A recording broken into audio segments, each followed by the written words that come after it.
乡亲朋友，大家好，欢迎收看《村民大会》，我是许丽玲。今日来到的屏东县嘅茶上乡，鸦片呢就是三军联军基地。大家来看啊，佢背後一隻研究嘅地圖係做咩呢？其實呢，你想象看啊，係講噴射機、機炮，為了讓人做不便連殺，佢會係樣嘅情形咯。採啲嘅機密要當成監數。今日咪係村民大會頭一擺來到鴉片。恒春半島嘅暴力就係貴總頭都會行人，唔講到因為按照暴力大家看呐，就係認真頭擺味道嘅張先生、張土地，對住對曬過來嘅老主公呢，大家知道講是要團結強下，愛自家合意保其力，古所認為用暴力來安命。今日村民大會就係來討論採地嘅產業，還有當地嘅居民喺生活當中遇到嘅乜嘅問題。開會了！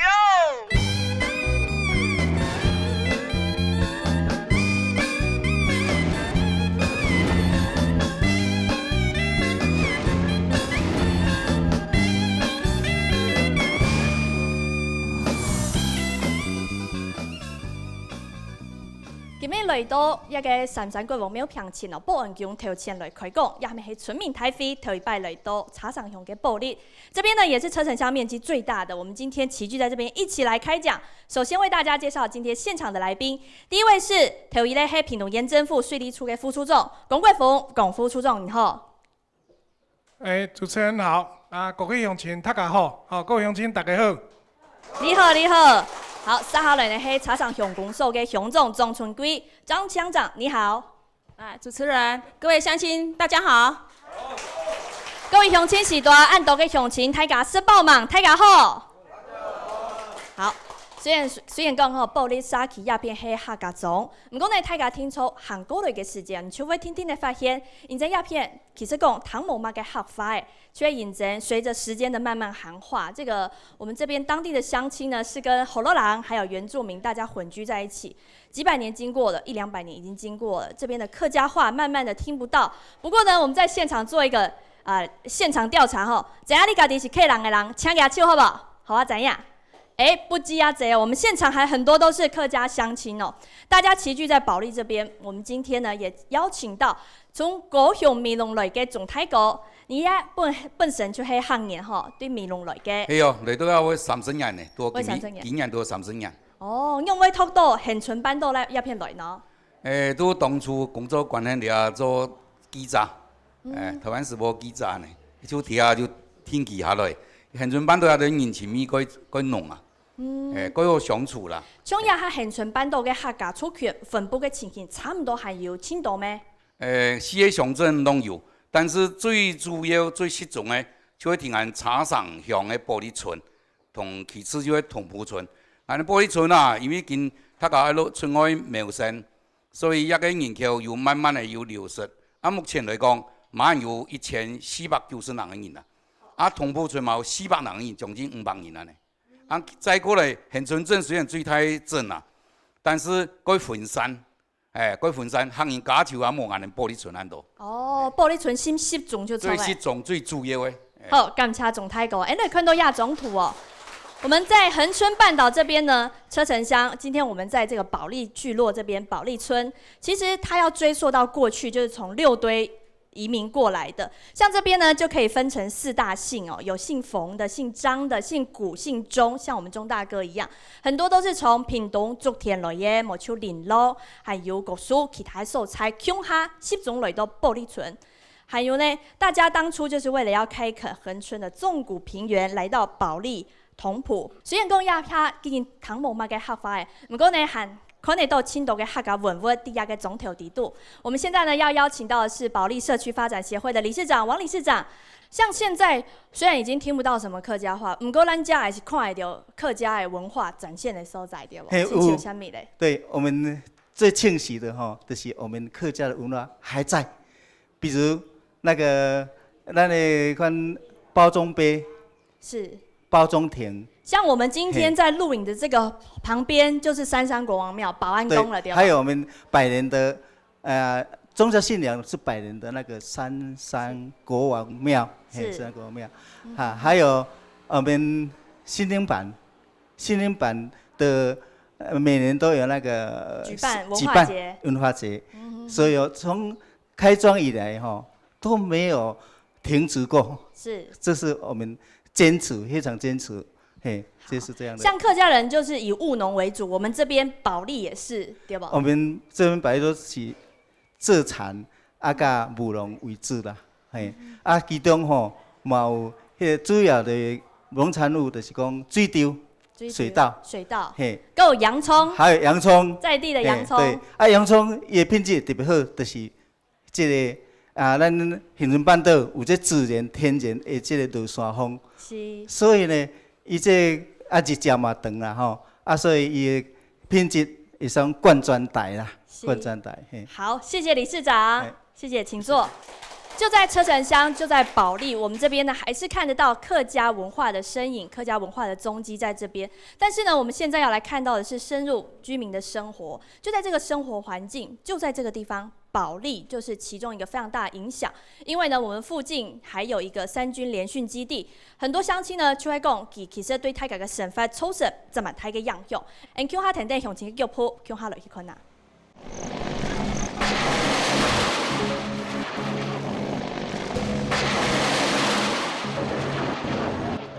吵死人啊！个吵死人啊！足大声，迄厝拢会震动。当然感到很烦啊，那个防雨都是爆裂了。香港有一日侦查旗炮2002做6.03，基本係用嘅情形。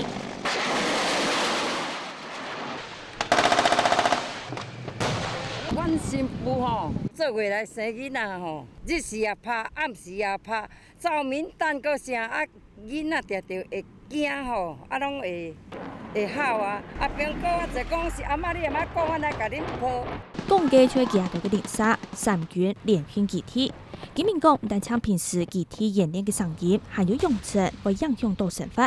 幾條行卡時候，見生意就會影響到環境，對亞屏東縣政府先前開發。演習過後會有很多的困擾，那些包括水土保持的問題，就是因為下大雨，它都是裸露地嘛，整個沖刷下來包括那個水污染，甚至水土保持，造成了容易淹水這些問題。那當然軍方也希望說能夠做一些幫忙了但是我就覺得真的要提出一個讓居民有感的方式。為咗本居民感受到，你叫做叫下來，對，這裡嘅哈。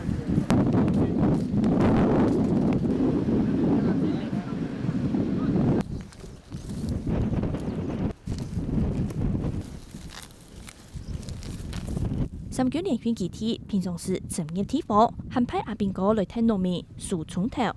說實在，我們農民也很需要阿兵哥出來幫忙。這邊助歌收成留在這邊的都是一些老一輩的啦，他們沒那個力氣去搬那些洋蔥啦，也很感謝啦。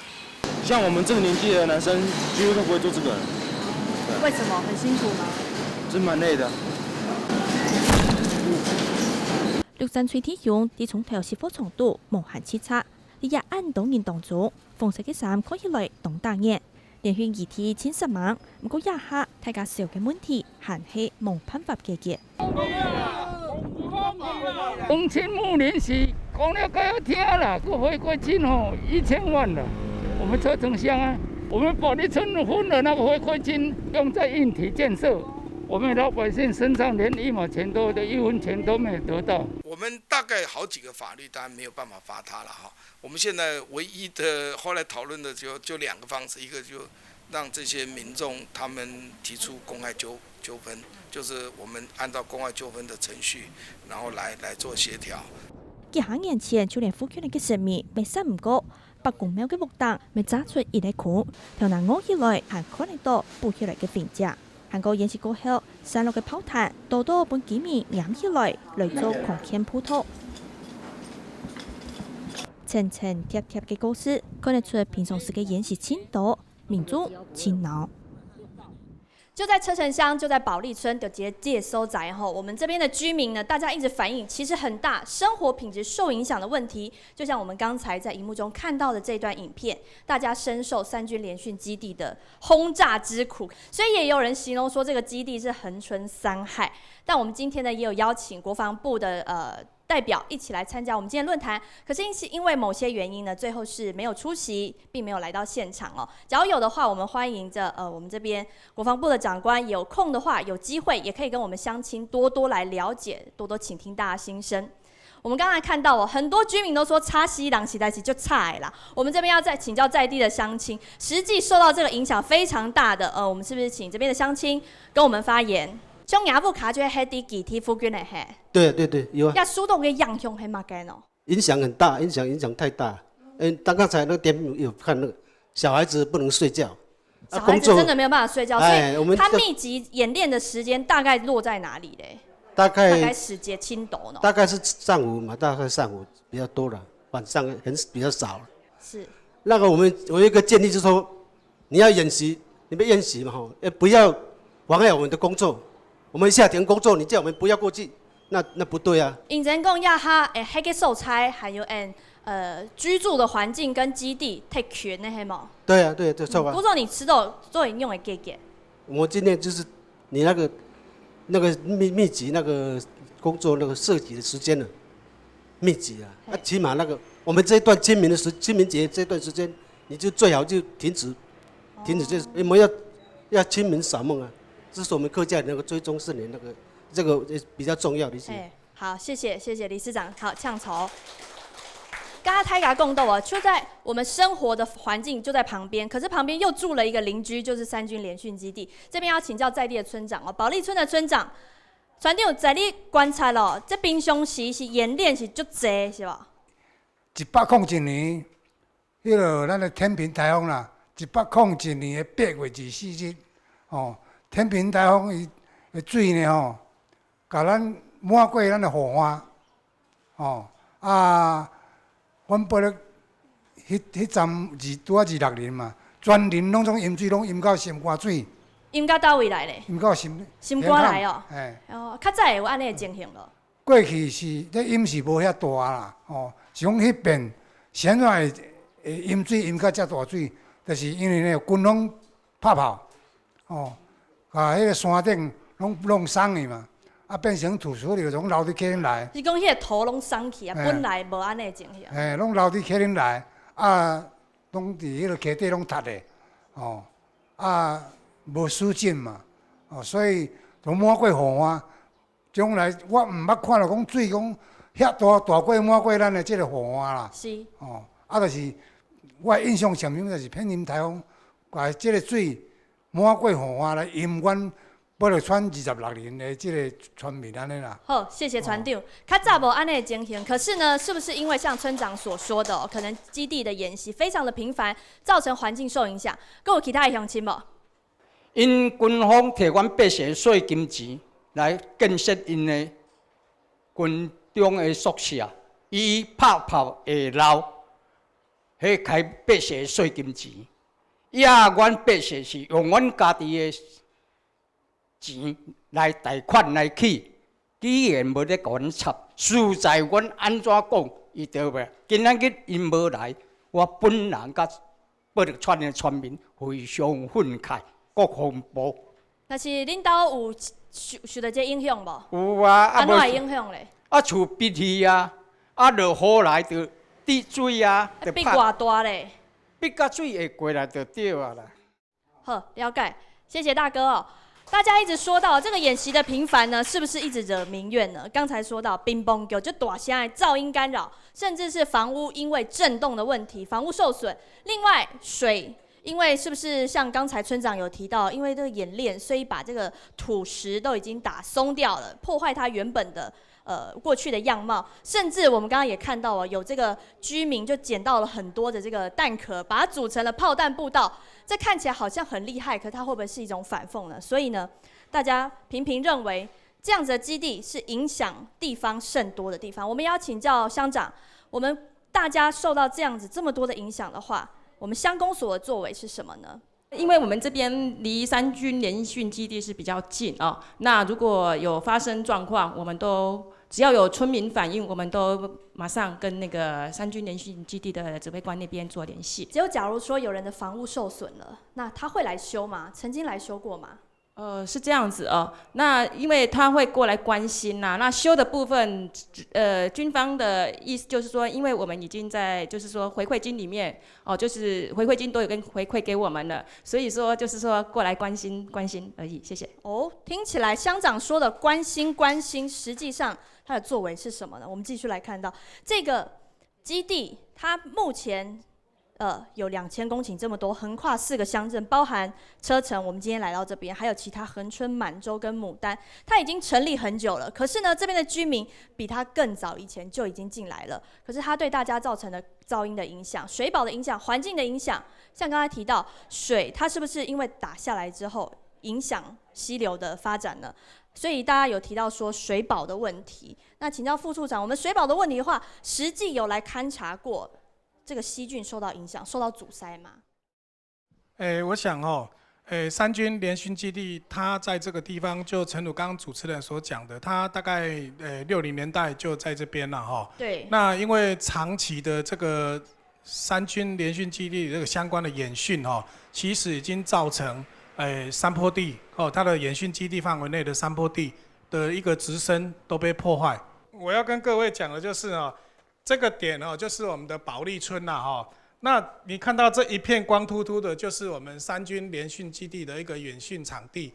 那因为它常年的一个演训之后因为已经都树木啦还有草皮啦都被破坏。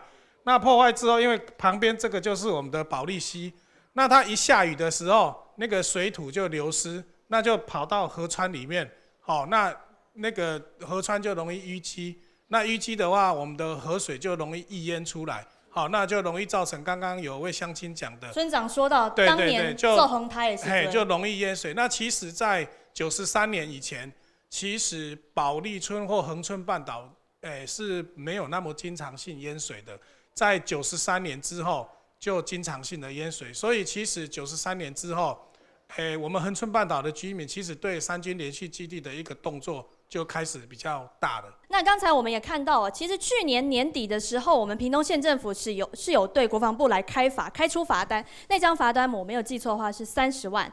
结果后来它的执行状况是怎么样？因为过去其实很少看到是地方去罚中央的，对中央去开罚单。结果呢，它的后来，那针对因为它长期的演训，其实真的造成我们这个附近的居民生活上的一个困扰了那其实它也真的造成水土保持的一个影响，或者是我们流失造成很多影响。其实县府的话，真的在站在我们民意这边的立场真的我们就是找进了相关的法令就是要给我们国防部其实开罚他们那其实开罚他们主要也是要提醒他们要做好这件事情了那在去年的12月，我们开罚他之后，那目前国防部是按照诉愿的相关行政程序，目前在跟那个中央的主管机关提诉愿程序。所以像环保局长有鲁局长，他有提到说，其实就是因为国军他在演练，所以很多的罚则他可能都被排除了。比方说他的声音很大，他的噪音、空气的污染、空气的影响非常大。可是因为中央的关系，他很多罚则都避开了，都被排除了。所以现在是卡在这个问题吗？对，就是因为我们很多中央的法令只要碰到是那个国防军事演练其实很多法令上面是被排除的。那我们也是在水土保持法方面，就是尽量来找这个相关的法令，因为在水土保持方面，军事设施的一个演训场地，它是没有排除在水土保持法以外的，所以我们就利用这个观点来向那个国防部做这个一个行政处分这样子。OK， 谢谢副处长。提出了行政处分，可是呢，目前它卡在诉愿的阶段了，最后罚不罚得成呢？谁知道？其实现在是一个问号。我们来看到它这么多的影响，所以呢，其实国防部它也为了敦亲睦邻煞费苦心，除了来帮忙乡亲割洋葱、助歌以外，他还做了什么呢？噪音的影响我们国防部有说到，他有建隔音墙。道路的影响的话，他平常会派阿兵哥来修道路，甚至是溪流的疏浚，他也有在做。还有呢，国防部的发言人罗少和罗发言人，他也曾经他也跟我们回应说，其实在近10年，我们国防部投入敦亲睦邻的经费，10年来2亿了。2亿，大家觉得这数字是多还是少呢？它其他的影响，比方说敦亲睦邻，大家认为它的这个实际的作为有效吗？还需要再提点什么地方？我们请教现场的乡亲，你对敦亲睦邻的话有什么样的看法？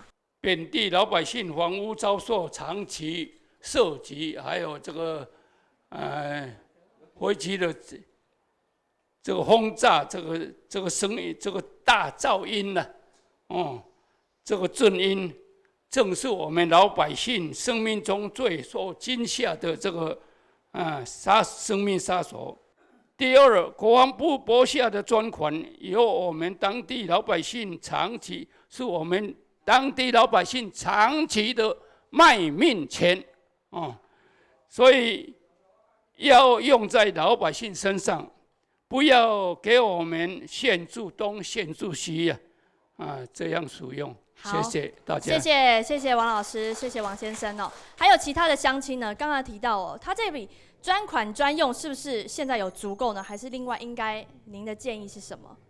要来讲这个回馈金的问题，但是讲这个问题已经我进入87岁啦，你代表安怎讲落去我都袂晓。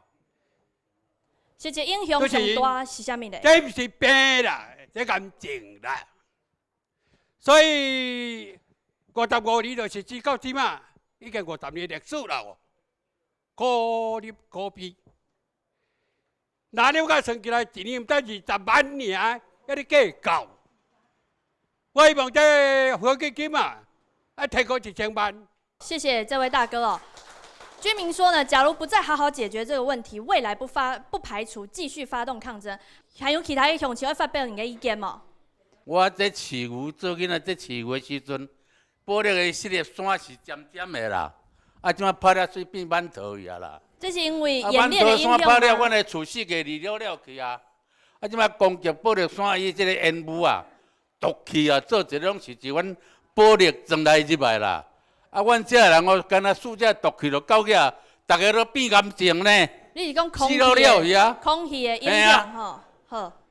这恁上司小甲阮的真采纳报告一下安尼啦。好，这是我万年的拜托啦。好，感谢这大哥哦。好，还有其他呢？乡亲提出这么多的影响哦，我们的乡民代表，您有为乡亲发声了吗？有这块影响隔音墙、修道路细菌，实际是用官方有来做啥物咧？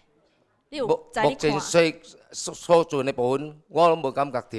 你无感觉？隔音墙的部分嘛无拢是针对因野区的部分，边仔咧做隔音墙尔。所以说，伊讲有来做，不过大家感受袂到。伊是为理尔嘛，无做隔音墙啊。是，所以伊讲国防部我们有一个要点，就是影响地方睦邻工作的要点这种拨款，拢内底讲要讲做啥？大家拢感受袂到，都感受袂到，71%在做硬体部分，就是这个环境改善工程。对阮百姓感觉讲，这本来是政府爱甲阮做的，毋是无必要国防部这条钱。30%来做公益支出，会让办一寡文化活动，比如阮推广阮客家的活动。但是对阮乡亲来讲，实际上阮长期卖房屋身心受创这部分，我建请咱国防部借着今仔日的机会，咱国防部会当整个评估了后，有条专款来甲阮整个甲阮做一个补偿，而且咧国军1000万这，阮这个3军联训基地是全国上大训场。我希望讲，毋那干那海军的，种海军司令部咧拍，毋是海军咧拍尔，包括咱陆军、空军的轰炸，我只建议，我要强烈要求3000万，一军1000万，这个会当符合阮这公平正义啦吼。即摆拢讲公平正义，希望讲咱上级单位国防部提出你的善意，无咱这乡亲我相信，阮这是民意代表，只要乡亲所建议的，阮就是全力争取到底。感谢。谢谢代表哦。国防部也说呢，10年来的回馈金已经投入了2亿元。乡长，这样子的金额够吗？实际的回馈金分配使用的状况，为什么他说有做，可是我们乡亲确实都感受不到呢？那诚如刚才我们陈代表所言哈，那因为我们这边是属于3军联训基地，不是只有一个军。那正常来讲，我们也不能比照用这个训场的要点来作业哈。那1000万对我们来讲，说真的也被我们国防部这边使用也被限制了哈。比方说刚才有谈到的，我们有分那个公益跟那个专案。那公益的部分是30%，目前哦，那个专案的部分是70%。那长年以来啊，我们那个回馈金已经大概就是说有回馈大概10年的时间哈。那一直以来都没有做一个调整，就是说，乡长，我们的回馈金都用在哪边呢？啊，就是那个实际哦。那专案的部分有分专案跟公益嘛。那我首先来谈到专案就是硬体，他刚才有谈到的是硬体的部分，那就是1000万里面有大概有700万的部分来做一些水沟啊，那个排水沟、道路之类的哦。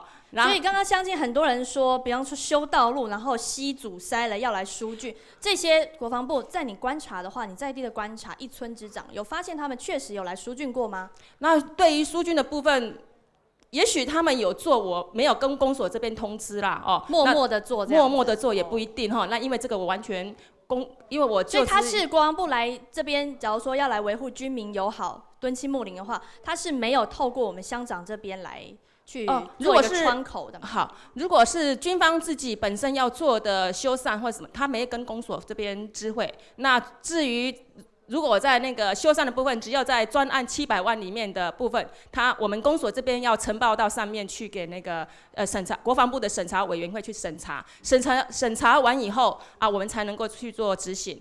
以上还有公益的部分，就是1000万里面有30%的那个公益的部分，那就是300万嘛。那300万是用在于我们车城乡整个社区社团庙会，还有一些相关的那个学校，就是这样子去做分配。刚才乡亲有提到说，希望他可以迁走，发动抗议嘛。过去4年前的时候发动抗议，希望他可以迁走。你觉得迁走问题能解决吗？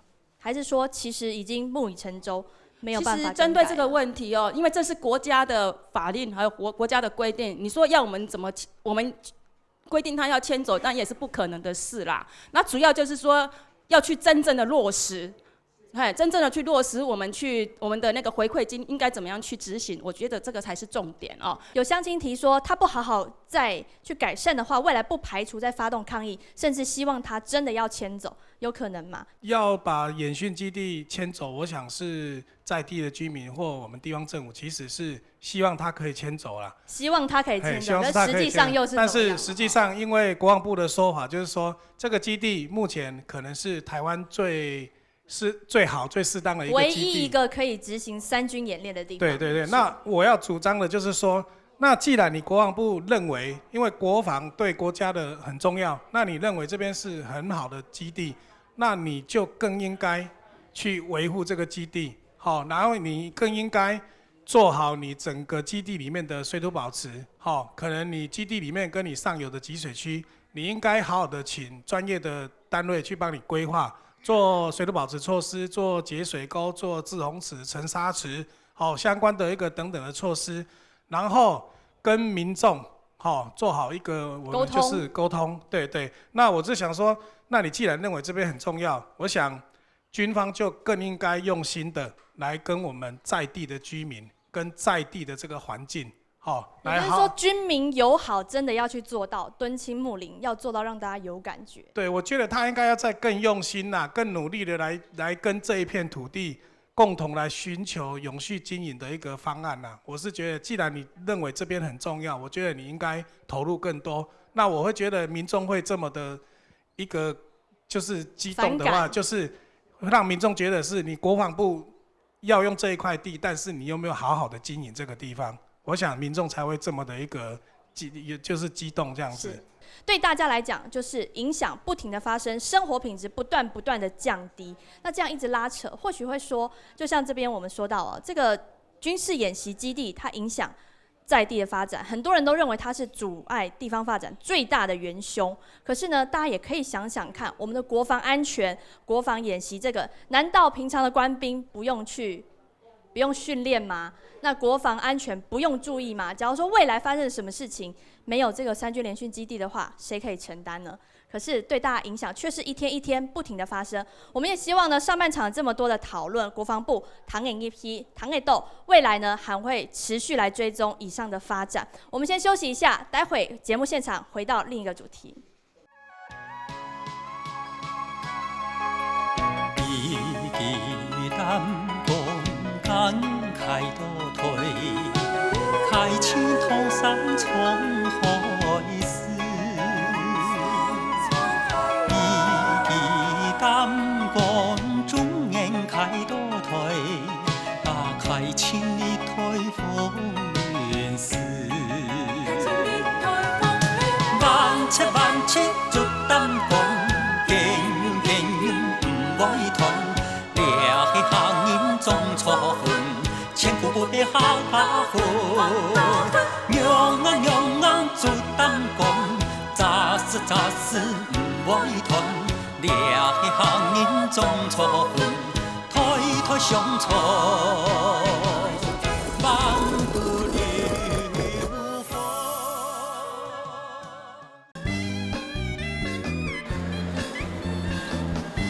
反映向前技术做到全面开飞，一下拄好系现存从头抬出来轨迹，看到也按到嘅从头啊，向前你们用的料理呢，都是摇的嘛。切丝煎炒，细细只从头唔但抢来做搭配以后，变做主角嚟清淡掉。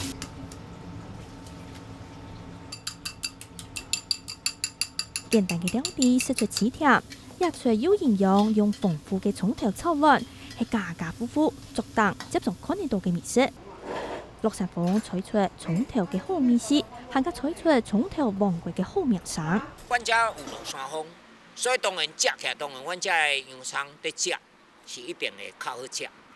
这心拢介打，你看这拢打，因为阮的洋葱采收了，爱放伫电干。互伊日头上少爱搁晒3-4天，互伊即个水分家己蒸发掉。恒春半岛系全台湾葱头最重要嘅产地，加上恒春也的乡镇就总有600公顷安多，差唔多系全台湾嘅9%。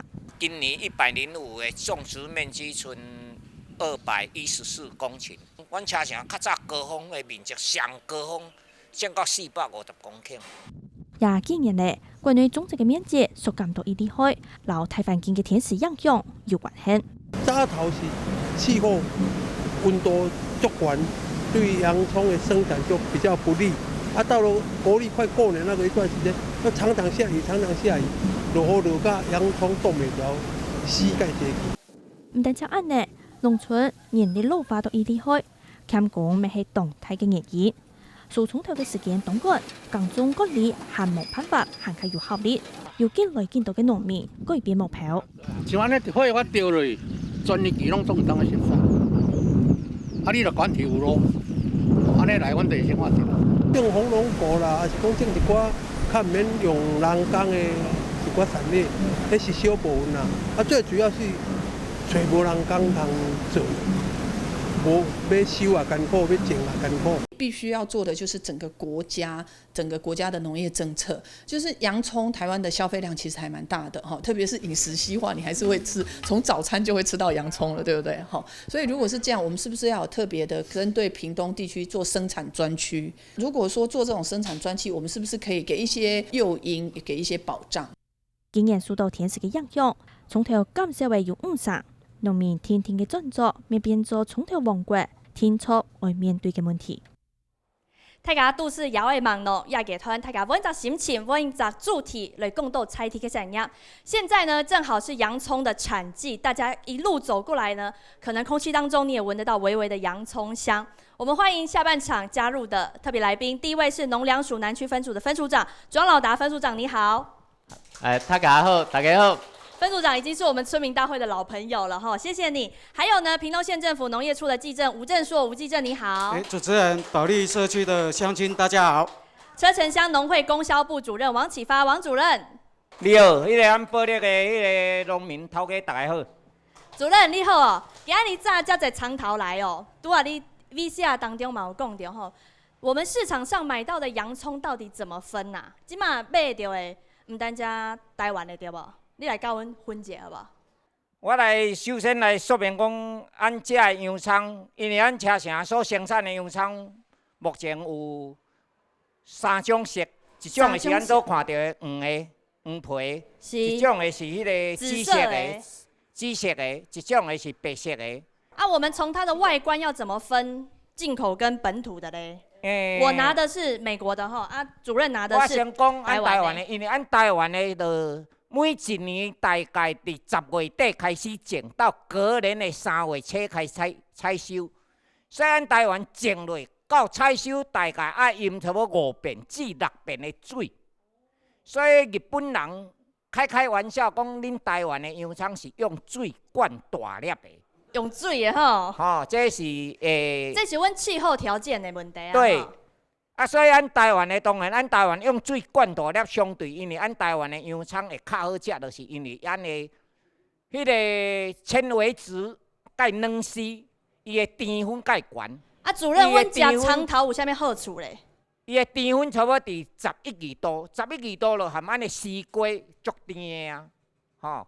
食起来袂咸，是甜的就对啊。啊，个因为咱遮个有迄个落山风在吹，所以咱的洋葱迄个风味特别好食。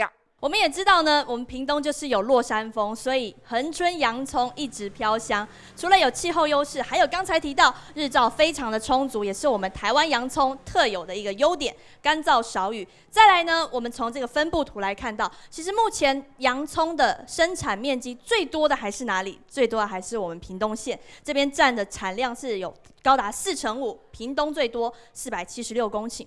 那大家说哦，像刚刚主任有提到，第2名其实不止屏东有生产洋葱，其他地方也有哦，25%是从彰化来的。当然，其他云林、嘉义、高雄这边一路往南，都还有其他在种洋葱的地方。那我们再看细一点，屏东里面种最多的是谁啊？我们来看到车城乡、恒春镇2个人的产量，一个212、211，其实受长不会轻斗啦。还有呢，接下来就是枋山乡有其他的。可是我们农民或许有发现哦，最近其实恒春甚至是车城乡这边种洋葱的面积其实是越来越少了。我们来看到这张趋势，或许呢，现在很多人我们一路走过来，有人开始种洋葱的地方开始转做了。我们看到好多的火龙果田，这边也要请教在地的乡亲哦，你是咧种葱头，不过呢，你有看到讲面积这几年来有较减少，是啥物原因呢？近来葱头面积会减少，就是人工的缺乏。第一点，人工无够；第二点就是耕作的成本的问题。耕作的迄个提高效作率。啊，过去你种洋葱是1礼拜还是3工5工种完才发工钱，即摆爱逐日发。无遐侪本钱通做，吼，咱就是讲成本提悬呐，啊，人工拢请无，啊，迄个人工减，吼，安成本提悬。啊，这安尼有啥物问题咧？安就是迄个年轻的吼，一直拢无转来，啊，拢剩遮个年纪大的是大人啦，80岁的，像阮这80岁啊，伫种哦，艰苦。脚你行都行袂行。啊，边仔这位大哥，你嘛是咧种葱头的嘛吼？伊即摆无种啊，伊种红莲果。好，换你讲者。大哥，听讲你较早嘛是咧种葱头的嘛吼？啊，即马咧，哪会无种啊咧？因为照头拄仔大哥讲的吼，人工缺乏啦，吼，啊，拢少年人无咧做，拢差不多7、8走啦，像阮拢做到安尼，换嘛啊咧做。足辛苦的吼，介辛苦。是，啊，种葱头若是阮来看即个对比吼，比一比洋葱、火龙果比一比，啊，即个模式是讲葱头就是1年收一届嘛吼。对。啊，红莲果咧？嘛一样。嘛是一样。啊，毋是讲5月到11月，就是拢有咧收。收一支红莲果是收6个月。较长吼。啊，洋葱是1支。啊，人工倒一个爱较济咧？即个讲起来是。差不多啦，工嘛是拢爱用遐济啦，啊成本嘛是拢爱用遐悬啦，本钱嘛是爱遐悬。好，谢谢。哇，后面这位大哥，大哥你本身嘛有在种洋葱嘛吼？洋葱好种无？洋葱最近气候不稳定啊，而且人口外流，人工不足，不能全面机械化。机械化的问题，机械化一定是爱大规模较紧大规模啊，长头那无法度阮遮产区细区啊，而且土质佫较定，啊，毋捌来咧饲袂成功，咧种。红龙果它的时间比较长啦，收成时间差不多6个月啦。就6个月比较长啊，人工需要也没有那么密集了。人工需要没有那么密集啊，在农村呢，人人有工作，比较长，生活。所以你的田里面洋葱多少把它转去做红莲果？啊，现在是都有在转，都在转做了。我们本村差不多都有50公顷了，啊，渐渐的在转做了，因为人力不足了。好，谢谢大哥。但是我的建议呢，就是希望我们上级政府能够我们补助了。现在有那个电灯泡在照亮，比较多收一个月啦。你说的照亮是照洋葱嘞，还是照红莲果嘞？红龙果，它会用灯泡照亮催花。就像这位大哥说的，越来越多的农民呢，他放弃了洋葱，甚至是一步一步的在接受转做，跑去种红莲果，也就是火龙果了。那我们从这样子的趋势啊，是逐年递减的趋势，这样会，你可以想象哦，104年已经变少了，105年今年再变得更少了。那未来呢？下一个年度，未来的一个年度，你能够想象吗？分组长，我们要请教一下，他假如这样越来越少的话，它藏着什么样的问题在里面呢？咱的洋葱洋葱愈来愈少，拄啊，咱的乡亲有讲到有几个原因啦它缺工是一个很严重的问题嘛，然后还有今年气候的问题。系啊，一个是咱欠工嘛，大家拢是大人啊有诶囡仔也无爱转来第一个欠工，第二个天气的影响，天气的影响有影响2项，一个是咱伫叶栽啊的时阵，叶栽啊的时阵，你若风台落雨了，栽啊死了。迄栽啊就无法度没有苗，无栽啊好种。第二个像今年我看落雨，落雨啊！你田头你大的时阵，有诶拢黄呢，拢无通收所以对于即几方面农粮署有几个措施啊。第一个，即个人工的问题咱念伊应该是伫4月底就会有引进，咱有引进一个你挖的。采收的伫挖掘机啦，搁一个去茎去叶的这个机械，这就会使减足济这个人工。当然上后壁的这个目标，阮希望有一个处理中心，就是去帮农民收啦。伊种起来了，直接看农会也是农民团体甲农民来合作，直接机械大型的机械就去收倒来这第一个，第二个，因为大概是乡亲这个年岁拢较大，所以阮即摆有培育青年农民，咱甲在地较少年的，伊伫外口一个月趁无偌济钱，咱甲因入来叫伊倒来咱的故乡，互伊咱有一寡地，像伫休耕啊，啥物互伊落去做，还是讲咱即个无法度做的地，互伊租互伊去做大面积农粮署遮甲县政府遮来辅导伊买较大型的机械。这第一个是解决这个人工不足的问题。人工的问题。第二个就讲这个天气的问题天气咱叶栽啊的时阵，有时会死去嘛那风台来是大水来就死去。所以即摆咱伫咱屏东遮差不多有100公顷伊是用迄个血盘苗，毋是拢叶的，咱用迄血盘苗。血盘苗伊迄栽啊肯定对。放伫温室，放伫栽啊场内底，所以风台大水来伊无影响。风台大水过，咱甲10月、11月要种遐，这血盘苗甲送来，就会使开始来种这就会使互咱的产业甲生产较稳定一寡。那伊这个种的面积，实际上阮是预估应该是会使维持这个稳定，因为这甲迄个绩效有关系。今年减产绩效就悬嘛，绩效就悬农民在种植，伊要顾3顿，伊最重要的考量就是想要利润要提高啊。对，所以阮预估起来应该这几年应该会使维持稳定，因为咱的厂一年爱食差不多11到12万吨，一半是咱家己生产的，一半是差不多是进口的所以这介绍会影响到农民去种的这个意愿。OK， 好，谢谢分署长。我们来看到，刚才有说到种植的面积其实在地是提升的，但是因为受到其他的因素影响我们的产量，缺工还有天气，所以影响今年的产量是5%到7%这边。那刚才呢，我们有看到有立委呢，农业立委蔡培慧他也提出说，既然我们屏东种植这么多的洋葱，是不是适合来成立一个专区来保障在地的农民呢？纪政您怎么看？有适合吗？我们屏东来成立一个，过去有讨论过吗？其实我们这边我们恒春我们车城这边的总那个洋葱的面积是占了全国的大概有1/4强啊。1/4的洋葱都在我们车城这边，尤其是在保利这附近是主要的一个产区啦。所以这边成立一个专区，应该是不是什么很大的问题啦。所以纪政我们有可能去选定一个核心作物来去重点发展，对不对？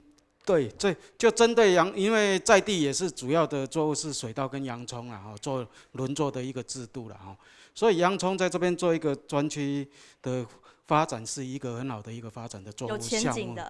只要我们地方有心人士啦，来共同来协助，然后加上我们农会来一并来做一个辅导的工作，成立专区应该是没问题。然后就是有关于如果我们有专区成立，我们连那个一起的那个产销班啊、合作社之类都有，顺便成立的话，可以解决一些产销啦、一些那个缺工的问题，可能都可以在这一个部分稍微有一点改善。只能改善，对不对？因为这毕竟这个问题已经不是车城这边的问题，是一个全台湾农业的一个大问题哦。好，谢谢，也希望纪政把这样专区的一个构想带回去，我们县政府一起来思量看看。还有呢，刚刚大家一直提到缺工是最严重的问题，可是在这个同时，我们的洋葱不只面临缺工，不只面临产量缩减的问题，其实它还遇到另一个生存的考验，这个是跟全球化的浪潮有关系。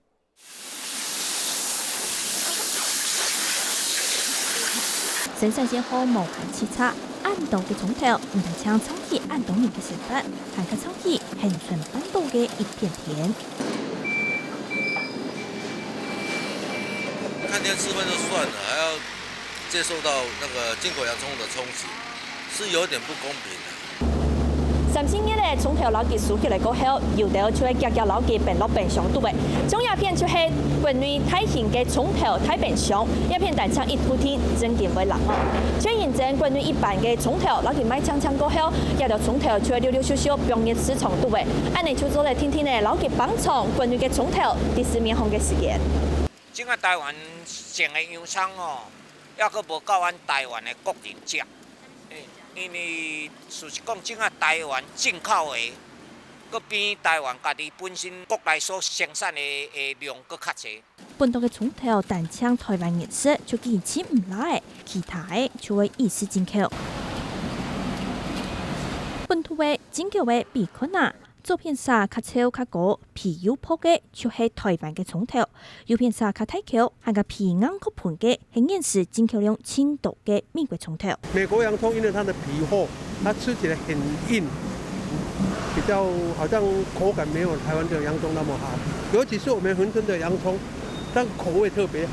餐廳它用的是本地洋蔥，或者是更便宜的進口洋蔥，是沒有人知道的。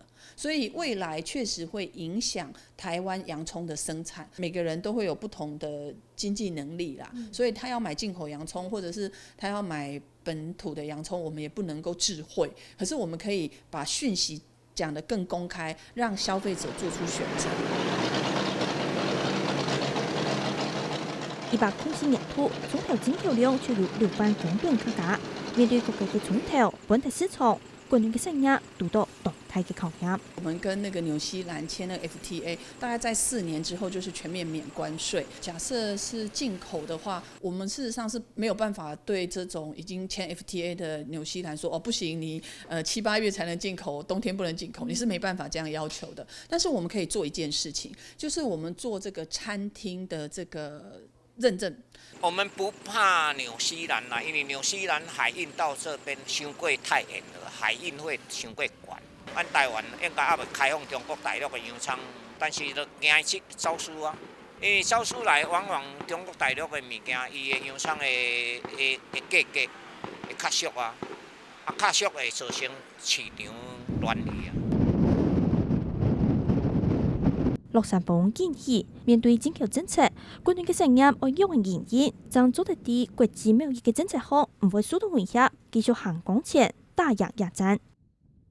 委员提出说，来做认证，洋葱来做认证，比方说产销履历、产销标章，这样子透明化之后，资讯比较透明，提供给消费者更多的资讯，消费者的买单意愿是不是会提高呢？还有刚才说到，其实我们台湾的长桃啊，台湾人家都不搞啊，所以怎么说要去进口呢？可是我们来看这份数据哦，每年是出口到日本103公吨，可是呢，其他不够的地方，我们台湾人的洋葱需求量市场其实是很大的，不够的地方就有赖进口了。我们现在目前进口的最大国家就是美国，然后再来澳洲跟日本，这边都有其他的国家会进口很多的洋葱来我们台湾，其中包含有生鲜冷藏，一年就6万公吨。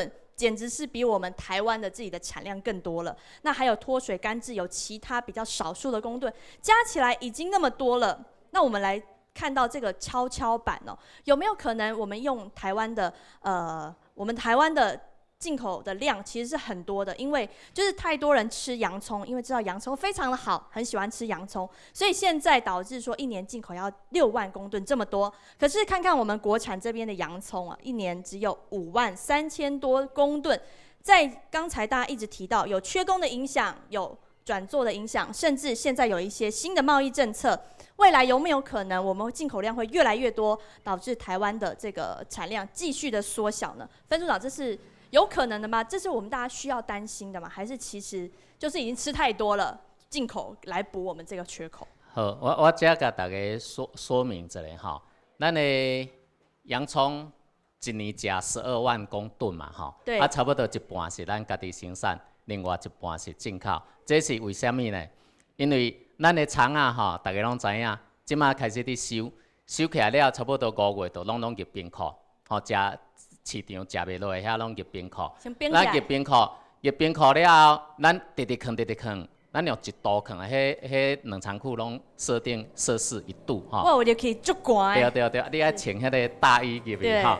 啊，1度会使放到当时，差不多会使放4个月啦。所以咱5月入去，放到9月，咱的就袂使放。是安那袂使放？拄仔迄主任们讲，咱会做册，迄组织做细致，有一些不耐放啦，甜度足悬。你搁较高放嘛是放差不多4个月，所以9月、10月以后，咱无国产的洋葱啊。就是要吃洋葱的话，没得吃台湾洋葱了。对，迄阵就是爱进口的，所以咱台湾的甲进口一定拢会有，无可能讲台湾的生产足济啊，就毋免进口，因为咱会袂放哩。啊，因这个品种伫咱遮种，伊的特性就是袂放哩，所以。爱进口这是宿命啦，咱的品质、咱的地质、气候种起来，就是安尼。啊，会讲足济入来，咱会怎呢？一直节拜退无？有可能无？嘿，这我拄仔嘛有讲到啦吼，这个机会不大。有几个原因吼，因为洋葱这款物件是低价的物件，伫所有的农产品来讲，价钱是较低，因为单价低啦，因为重款足重的嘛吼，迄一袋15公斤。卖偌济？卖差不多200块，吼，卖200块尔。对，吼，这款物件伫国外要入来的时阵，吼，伊的成本，伊迄运金会塔甲足悬的。所以分组长，我们进口的洋葱卖的其实是更贵的。对，进口的吼，进口的差不多会加咱的加差不多，可能加差不多一半，才3-4成的这个价钱。进口的是会较贵，不过即卖吼。大概有一个差不多有一个市场需求，市场的区隔。咱的就是你若要炒，要做凉拌的，吼，要控迄个汤头的，一定是用咱的，因为咱的较甜、较软丝嘛。迄个进口的咧，进口的用啥物？伊要夹在那个汉堡，夹在三明治里面。洋葱末对不对？把它切末。对，因为迄水较少啊，你夹伫迄面包内底较袂淡去，所以已经有一点市场区隔，再加上拄管政有讲，甲我嘛有讲的吼，我们现在引进青年农民，我们辅导大型的机械，我们的成本不会再大幅提高，所以应该是可以维持平衡。维持一个稳定。哎 OK， 好，是谢谢分署长哦。那技正，我们假如说做专区的话，刚才有提到做认证的话，您觉得这是对这个洋葱产业链一个好的正向的发展吗？其实现在我们就是推生产履历，让所有的消费者知道你的洋葱是怎么生产的。所以我可以问说，实际推了有贴生产履历跟没有贴生产履历，它的消费的市场表现是怎么样？差价很高。所以贴了，它真的可以提高它的价位。对，因为现在的一般的国人食用的安全特别注重啊，他希望他能够吃到最安全的一个农产品，所以我们现在就针对生产履历还有农药安全使用的部分，在加强做宣导，让我们的洋葱可以是最安全的又最好吃的洋葱，让我们国内的国人都能够吃到我们在地最好吃的。等于是说用社区帮他镀金，帮这颗洋葱对身价把它加码起来。对。OK， 好，谢谢技正。我们再请教现场的乡亲，有其他种洋葱的乡亲跟我们分享一下你目前遇到的问题吗？或者说其他你认为这个产业可以再怎么改善呢？人工欠缺啦，第二就是希望政府甲咱用机器化，安尼2句话尔。机器化。摕成本佫提价，拄仔王先生讲的，逐日都要发工钱呢。你万一若落一落啊，若拍卡了呢？我问你，所以种种的问题即摆博在是即个农村的所在啦，毋是限定阮80外岁要遮艰苦，对无？就希望请教一下，种葱头吼，种红菱果，即马大家看到讲种红菱果，红菱果的人哦。工是免用遐济，但是伊会较拍散，但是收成洋葱的时候，人力是爱集中，即安尼分别尔，无啥货。若是讲即马大家看到红菱果哦，袂歹哦，会使哦，愈种愈济，你看安尼，这不一定啦，大陆伊有人种介济，咱也毋敢肯定啦。这问题是爱农农民自己来控制。咱若种1粒卖1箍，毋通种10粒卖1箍啦。我的意见是安尼尔。安怎讲咧？产量若济，当然价格就拨落来，政府无法度甲压这价格啊，对无？阮着白做啊，农家人着白做啊，对无？这都安尼问题，到时好，谢谢。OK， 好，谢谢。好，今天呢，我们针对这个洋葱的产业大家做了那么多讨论。原来现在遇到了缺工的问题，这个不是在地的，而是全面性、结构性的问题。还有现在面临的一些贸易，可是这些我们没有办法抵挡，真的没有办法依照日期、依照我们的产收时间来去抵制、来去进口说，什么时候可以进口，什么时候不准你进口。其实，在自由贸易的政策之下是没有办法这样子的。可是未来我们的洋葱产业在地屏东的洋葱有没有办法来做到认证、做到社区化，甚至呢，我们用屏东的这样子的身份，让它的洋葱加码我们的身价，让它变得更好。我们也非常希望我们未来呢，可以看到洋葱王国它未来的风华可以再现起来。今日呢，村民台非常感谢强哈大家的一片讨论，感谢你哋再会。